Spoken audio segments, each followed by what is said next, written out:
Saludo en el estudio a esta hora a mi compañero Juan Pablo Lucumí para conocer las noticias de la economía mundial. Juan Pablo, bienvenido. Buenas noches, ¿qué tal está? Muy bien, Juan Pablo. Vamos a empezar hablando del Fondo Monetario Internacional, que felicita al presidente de Argentina por su gestión económica y fiscal. Y esto ocurrió después de una de las reuniones constantes que tiene el organismo financiero con Argentina por la deuda que este país tiene con el fondo. Fue la portavoz de la entidad quien dijo que el FMI está satisfecho con los progresos realizados desde que el presidente libertario Javier Milei llegó al poder en diciembre y que ha logrado los objetivos con el drástico corte de gasto que aplicó.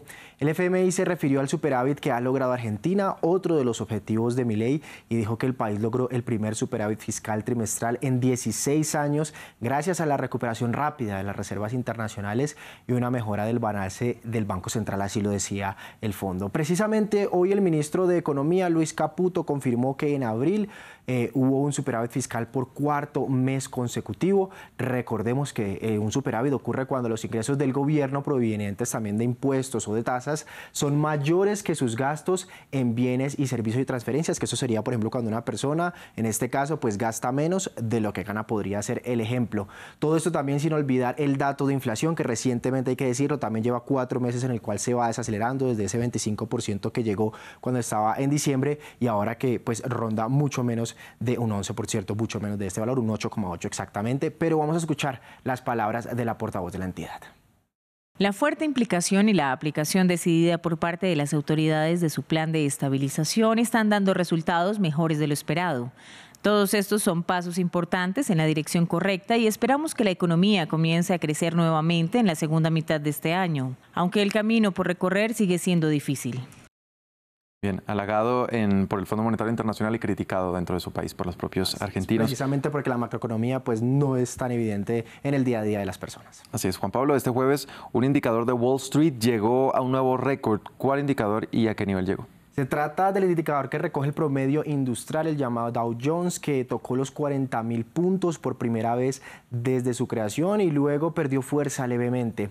El día de ayer el indicador llegó a niveles históricos en sus acciones y hoy también lo hizo cuando creció 102 puntos o un 0,3% hasta llegar exactamente a los 40.014 unidades. En los últimos 3 años y medio el Dow Jones ha dado un salto de unos 10.000 puntos, en gran parte por la recuperación de la economía estadounidense tras los estragos que dejó la pandemia, pues la inflación también ha perdido fuerza y en este momento, por ejemplo, está en un 3,4% anual y las corporaciones han aumentado sus ganancias con algunas excepciones y también se espera un mejor crecimiento del PIB para este año. Esto en un panorama general, pues, que Wall Street celebra, hay que decirlo. Juan Pablo, la ONU es más optimista con el crecimiento de la economía global, pero los datos no son igual de buenos antes de la pandemia. Exactamente, digamos que son buenas noticias, pero no a un nivel que se esperaba. Y este jueves la Organización de las Naciones Unidas dijo que elevó sus previsiones de crecimiento para la economía mundial exactamente en 3 décimas para este año, hasta un 2,7% en lugar del 2,4% que había pronosticado en enero de este año. Para el próximo año también mejoró su pronóstico y lo elevó hasta el 2,8%, que sería solo una décima más de lo que podría crecer el mundo pues en el 2024, y en general dicen que el crecimiento es cautelosamente optimista y precisamente así es, va creciendo pero se está tomando digamos su tiempo para crecer el mundo.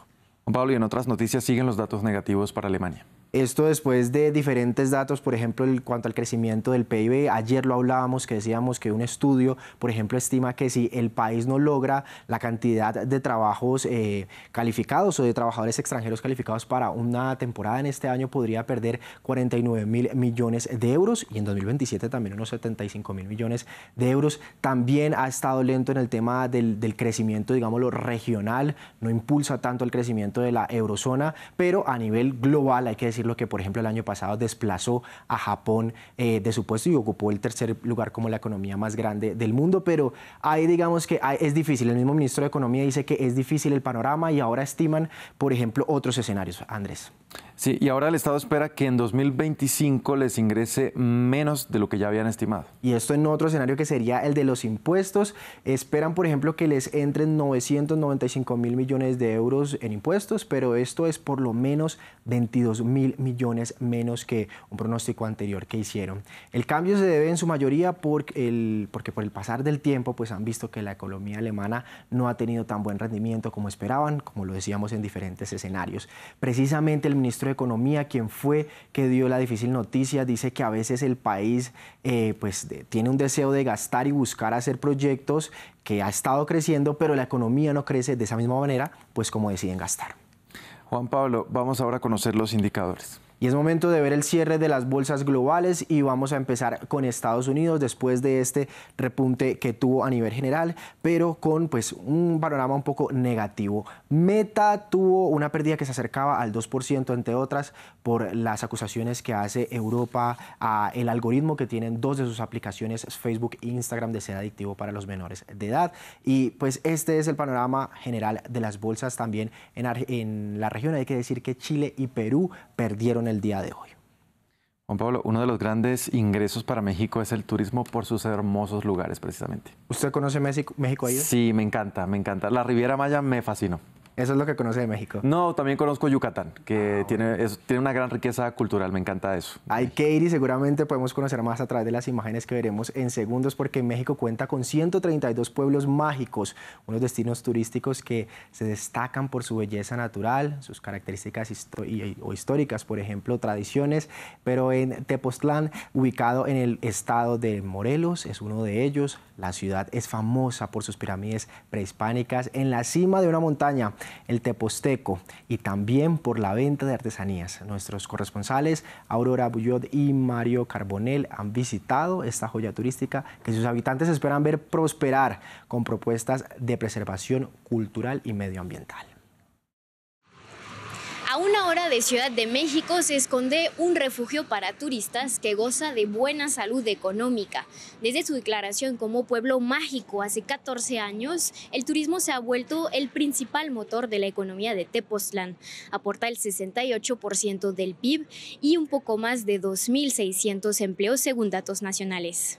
Sí, la mayoría de las personas que radicamos aquí en Tepoztlán vivimos del turismo, o sea, muchos tienen negocio, pueden recorrer las calles y, o sea, hay quienes venden directamente al turismo y hay quienes venden a las personas que viven aquí. Es un pueblo que maneja un turismo muy amplio, desde europeo, norteamericano. Sí tenemos un buen número de turistas que nos visitan y sí nos llegan a comprar ciertos productos que son muy artesanales.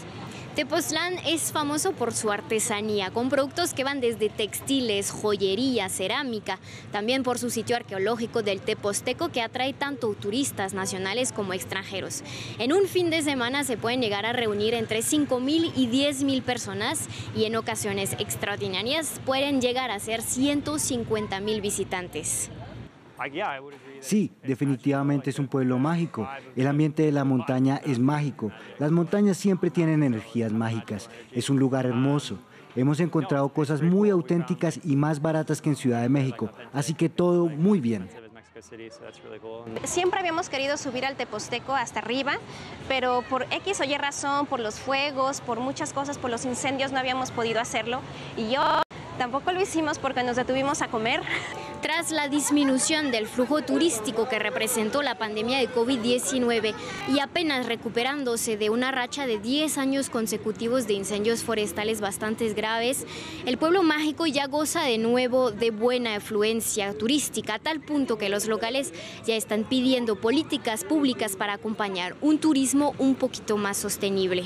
Bueno, allí nos vendieron ya México como un lugar para conocer. Y hay que ir a conocerlo, seguramente yo que no lo he hecho, tengo que ir. Tiene que hacerlo. Juan Pablo, muchas gracias por la información económica. Después con mucho más. Y ustedes televidentes también gracias por sintonizarnos. Vamos a hacer una breve pausa, ya viene María Clara Calle con el debate.